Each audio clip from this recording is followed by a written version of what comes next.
Sobat Jiwa, kamu ada nggak yang masih suka ngerasa hidup kamu sebenarnya baik-baik aja, semua berjalan lancar, tapi nggak tahu kenapa, kadang-kadang kamu masih sering ngerasa suka gelisah. Uang ada, kerjaan oke, tapi tiap malam masih aja suka ngerasa overthinking atau khawatir yang berlebihan. Berapa banyak dari kalian Sobat Jiwa yang masih mengalami hal-hal seperti ini? Kita akan bahas satu topik yang sangat dalam di video kali ini. Jadi, simak videonya sampai habis.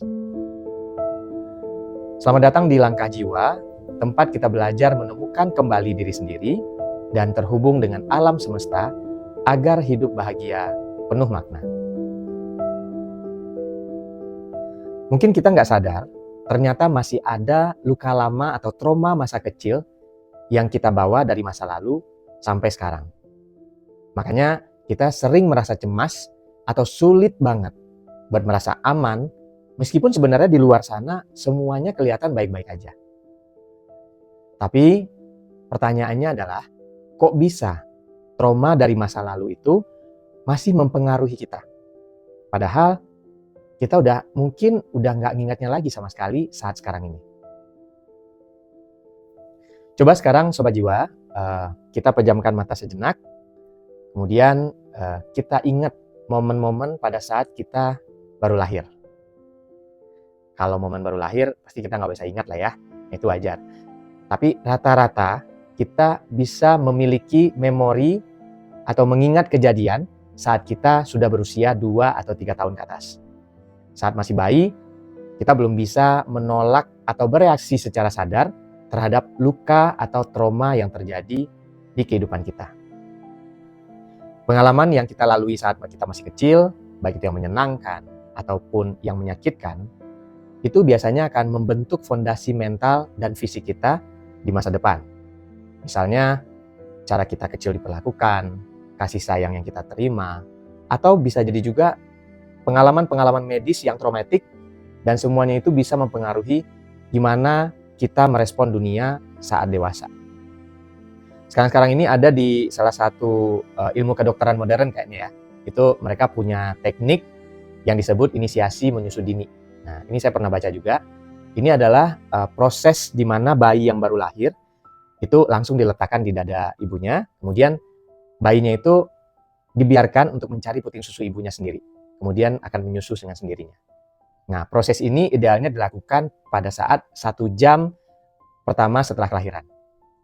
Dampaknya sebenarnya luar biasa banget. Kenapa? Karena nggak cuma memperkuat daya tahan fisik dan juga mental si bayi, tapi juga bisa membangun fondasi energi paling dasar yang ada di diri kita. Nah, Sobat Jiwa, seiring waktu kita tumbuh dan hidup menempa kita dengan berbagai banyak hal, dan juga kita punya banyak pengalaman, bahkan sebelum kita sempat tumbuh dewasa. Bayangkan, kamu adalah seorang anak kecil, di mana dunia adalah tempat yang seharusnya aman buat kamu, tempat kamu bisa bebas bermain, tertawa, lari ke sana kemari, dan merasa terlindungi. Tapi, buat sebagian anak, gak selalu begitu. Ada yang ngerasa dunianya berasa sudah tidak aman sejak dari dia kecil. Karena menyaksikan atau mengalami hal-hal yang seharusnya anak kecil lihat atau anak kecil rasakan. Mungkin ada juga dari kamu yang masa kecilnya mengalami hal ini. Saat kamu pulang sekolah, dengan wajah kamu yang polos dan ceria, rasanya kamu udah gak sabar, pengen cepat-cepat sampai rumah. Pengen cepat-cepat ketemu dengan orang tua, dengan ayah ibu, dan pengen cepat-cepat juga untuk bisa menceritakan banyak hal-hal seru yang kamu alami saat di sekolah. Kamu melangkah dengan kaki kecilmu sambil sedikit berlari, saking semangatnya. Tapi begitu kamu sampai di depan pintu rumah, apa yang kamu dapat? Apa yang kamu lihat? Kamu mendengar suara kedua orang tua kamu saling berteriak saut-sautan. Suara bentakan si ayah, suara tangisan ibumu, atau bahkan suara barang-barang yang dilempar yang bikin hati kamu seketika itu juga takut setengah mati. Suasana tegang di rumah kamu saat itu seketika merubah perasaan kamu yang tadinya ceria. Kamu jadi takut masuk ke rumah, takut bergerak, takut bicara, takut melakukan kesalahan. Yang kamu bisa lakukan cuman lari, bersembunyi masuk ke kamar, nangis sambil peluk bantal. Dan kamu berharap semuanya ini cepat berakhir. Rumah yang seharusnya jadi tempat yang aman buat kamu, itu berubah jadi tempat yang bikin kamu selalu ngerasa waspada setiap ada suara-suara pertengkaran yang kamu dengar. Dan luka itu kamu bawa hingga kamu dewasa. Di cerita yang lain, mungkin kamu adalah seorang anak yang selalu menjadi sasaran luapan emosi dari orang tuamu. Saat mereka lelah, mereka marah, mereka sedih, kamu yang jadi satu-satunya tempat pelampiasan mereka. Satu kesalahan kecil aja yang kamu lakukan, itu bisa berujung kepada kata-kata yang sangat tajam yang bisa menghancurkan hatimu. Kamu bodoh, kenapa sih kamu lahir? Kalimat-kalimat itu nancep banget di dadamu. Dan itu melukai jiwa kecilmu. Perlahan, kamu belajar bahwa untuk bertahan, kamu harus jadi pribadi yang gak terlihat, gak bersuara, gak mau muncul di tempat keramaian.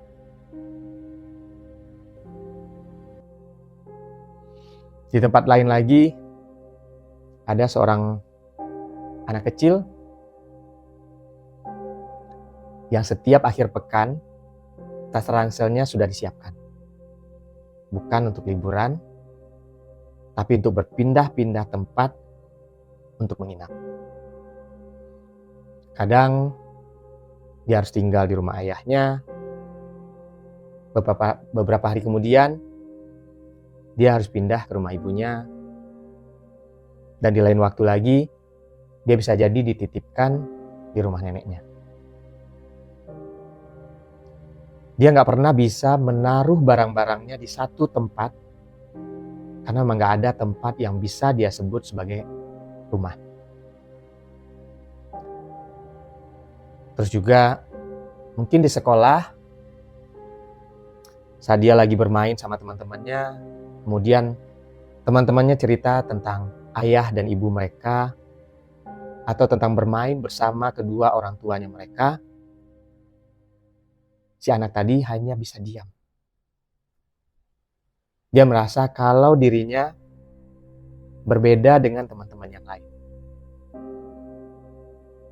Setiap akhir pekan, dia gak punya pilihan selain menuruti jadwal kedua orang tuanya. Kadang pengen bermain dengan ayahnya, tapi karena jadwalnya yang gak pas, dia harus sama ibunya. Dan dia harus memilih salah satu antara ayah ataupun ibu.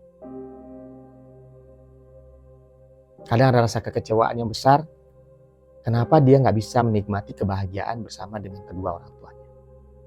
Rasa kecewa. Tetapi sebagai anak kecil, dia juga gak bisa berkata apa-apa, dia juga gak bisa bertindak apa-apa, selain hanya menuruti apa yang sudah diatur oleh kedua orang tuanya. Perasaan yang gak stabil ini, itu bisa membuat dirinya merasa tidak berharga, tidak diinginkan, dan tidak dicintai. Merasa gak benar-benar ada tempat yang bisa dia sebut sebagai rumah. Buat yang mengalami pengalaman pahit ini, entah kita ingat jelas atau enggak, ini mengukir luka yang sangat dalam. Ini mengukir luka yang ada di hati kita, yang kelihatannya enggak berdarah, tapi rasa sakitnya bisa nempel sampai saat ini. Bahkan saat kita sudah punya pekerjaan bagus, rumah yang nyaman, hidup yang mapan, luka itu tetap masih ada. Bahkan mungkin ada yang dari kamu setelah dewasa, mati-matian ngejar kekayaan, punya rumah yang besar, hanya untuk membuktikan bahwa kamu pantas untuk mendapatkan itu semua. Kamu pantas untuk merasa bahagia dengan itu semua. Tapi yang terjadi, begitu saat malam, saat kamu lagi sendiri, kamu sering merasa sepi dan kamu merasa kosong. Ada juga mungkin yang saat kecilnya sering dipukul dan tanpa sadar, ia jadi pribadi yang suka berkata atau berbuat kasar kepada orang lain. Karena dirinya berpikir hanya itu satu-satunya cara untuk mendapatkan rasa hormat untuk dirinya. Dan ada juga yang menyedihkan, ada yang saat mendengar suara nada-nada tinggi atau misalnya pertengkaran, itu dia langsung merasa panik. Jantungnya berdebar kencang, tangannya gemetaran. Seolah-olah dengan sekejap mata, itu membuat masa kecilnya langsung datang, masa kecilnya langsung menghampirinya, yang penuh dengan ketakutan. Ini bukan sekedar cerita, Sobat Jiwa. Ini adalah kisah-kisah yang tersembunyi di balik senyum banyak orang. Luka masa lalu yang sering kita sepelekan, ternyata itu punya kekuatan yang luar biasa yang bisa mempengaruhi kita hari ini. Yang bisa mempengaruhi cara kita berpikir, cara kita bereaksi, bahkan cara kita mencintai diri kita sendiri. Luka itu adalah bentuk dari ketidakseimbangan dari cakra dasar kita akibat dari trauma-trauma yang tersembunyi di masa lalu. Kita mungkin sudah lupa, tapi sayangnya jiwa kita nggak pernah lupa. Trauma-trauma itu masuk ke alam bawah sadar kita, dan tanpa kita sadari, itulah yang mengendalikan pola pikir kita dan juga mengendalikan semua tindakan-tindakan yang kita lakukan sekarang. Nah, Sobat Jiwa, menyeimbangkan cakra dasar itu tadi, berarti kita harus berani menghadapi dan melepaskan semua trauma-trauma yang ada itu. Baik yang kita sadari, ataupun yang nggak kita sadari. Nah, untuk melepaskan trauma itu membutuhkan komitmen. Tapi percayalah Sobat Jiwa, hasilnya akan sangat berharga. Sekarang kita mau bahas gimana caranya kita bisa menyeimbangkan kembali cakra dasar kita ini. Hari ini saya mau ngajak Sobat Jiwa semua untuk mencoba membersihkan trauma-trauma yang menghambat aliran energi cakra dasar kita. Dan caranya sebenarnya sangat mudah. Kita hanya perlu melakukan 3 aktivitas sederhana dan itu kita bisa lakukan selama 7 hari ke depan. Yakinlah Sobat Jiwa bahwa dengan 7 hari ini kita melakukan hal itu bisa benar-benar pelan-pelan kita sama-sama menyembuhkan luka demi luka, trauma demi trauma yang sudah menghantui atau yang sudah ada di hidup kita sampai saat sekarang. Kita akan langsung aja masuk ke cara-cara membersihkan atau menyeimbangkan cakra dasar kita. Oke, cara yang pertama adalah dengan melakukan grounding atau terhubung dengan bumi. Nah, cara ini sebenarnya sangat gampang. Kita bisa lakukan di taman kota atau bahkan di teras rumah. Yang penting di area yang ada tanahnya. Kamu cukup berjalan dengan kaki telanjang, nggak pakai sendal atau nggak pakai alas kaki, dan kamu langsung terhubung dengan rumput atau tanah. Nah, kamu bisa rasakan sensasi dingin dari bumi, dan juga kamu bisa bayangkan bahwa kamu lagi terkoneksi dengan bumi dan juga seluruh isinya. Nah, saat kita grounding, kita sebenarnya sedang menyambungkan energi kita ke fondasi yang paling kuat, yaitu bumi. Ini cara untuk mengembalikan rasa aman yang mungkin sudah lama hilang. Kita kembali terhubung dengan tempat kita berpijak, baik secara tubuh fisik, pikiran, dan juga jiwa kita. Cara yang kedua adalah kita melakukan journaling, yaitu berdamai dengan diri sendiri Seperti kayak kita nulis diari gitu. Nah, selain terhubung dengan alam luar, kita juga harus terhubung dengan diri kita sendiri. Setiap malam sebelum tidur, kamu ambil buku catatan, kemudian kamu tuliskan 3 kalimat berikut. Kamu lakukan hal ini juga selama 7 hari berturut-turut supaya kamu benar-benar bisa merasakan dan mendapatkan perubahan sensasi dari hari ke hari. Yang pertama, cukup kamu tulis nama, kemudian kamu lengkapi kata-kata, saya bangga denganmu karena, lengkapi kata-katanya. Coba kamu pikirin, terlepas dari kesulitan yang kamu alami selama hidup di dunia, selama hidup saat ini maksudnya ya. Nah, apa hal yang paling bikin kamu bangga sama diri kamu sendiri? Mungkin pencapaian yang pernah kamu raih waktu kecil, atau bisa jadi juga penghargaan di kantor yang akhir-akhir ini kamu dapat. Apapun yang itu merupakan kemenangan-kemenangan kecil yang ada dalam hidup. Jadi kamu catat, tapi jangan lupa sertakan dulu namamu di awal.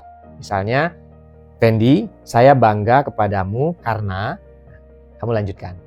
Itu kalimat yang pertama. Nah, yang kedua, kamu tulis lagi nama kamu, kemudian disertakan dengan kalimat, aku memaafkan dirimu karena, dilanjutkan dengan hal-hal yang membuat kamu bisa memaafkan dirimu. Coba diingat hal apa yang membuat kamu merasa bahwa itu kamu paling merasa bersalah. Nah, bisa jadi kamu pernah melakukan hal yang gak baik menurut kamu, atau melakukan hal-hal yang bikin diri kamu sendiri itu merasa terkecilkan, gitu, atau merasa malu mungkin. Nah, yang terakhir, sama kamu juga tulis nama kamu sendiri, kemudian lengkapi kalimat, saya berkomitmen padamu untuk.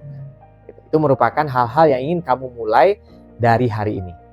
Setelah selesai, coba baca kembali tulisanmu dalam hati dan resapi setiap maknanya. Lakukan hal ini setiap hari dan challenge-nya adalah setiap hari kamu harus menulis kalimat yang berbeda. Kamu harus bangga dengan hal yang berbeda, kamu memaafkan hal yang berbeda, dan kamu juga berkomitmen untuk sesuatu hal yang berbeda untuk diri kamu. Nah, journaling ini akan bantu kamu untuk mengenali dan menyembuhkan luka yang selama ini kamu simpan selama hidupmu. Dan akhirnya itu akan bisa membuat kamu kembali merasa aman yang ada dalam diri kamu sendiri. Itu menciptakan versi terbaik dari diri kamu yang sebelumnya. Dan yang terakhir, ada audio meditasi khusus untuk menyeimbangkan cakra dasar. Saya juga sudah siapkan audio tuntunan meditasi cakra dasar, itu gratis. Kamu bisa cukup duduk, gunakan headsetmu, kemudian dengarkan tuntunan demi tuntunan yang ada dalam audio meditasi tersebut. Dengarkan dengan baik kata-kata afirmasinya, kemudian maknai kata demi kata, dan bayangkan apa yang ada di panduan visualisasinya. Lalu kamu hadirkan rasa sesuai dengan arahan. Kamu bisa langsung akses audio ini, saya sudah siapkan di kolom deskripsi. Sobat Jiwa, perlu diingat, proses penyembuhan luka dan trauma itu nggak bisa instan. Setiap langkah kecil itu menuju ke kesembuhan. Sekecil apapun, itu layak kita hargai.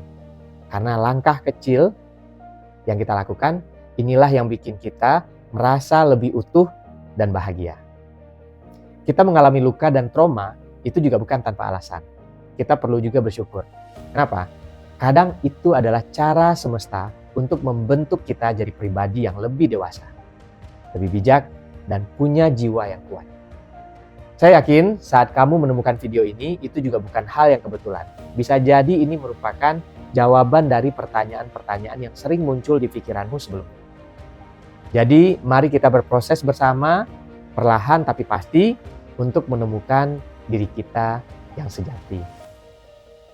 Sobat Jiwa, jika kamu punya perjalanan hidup yang menginspirasi, kamu bisa bagikan ceritamu ke email yang ada di kolom deskripsi.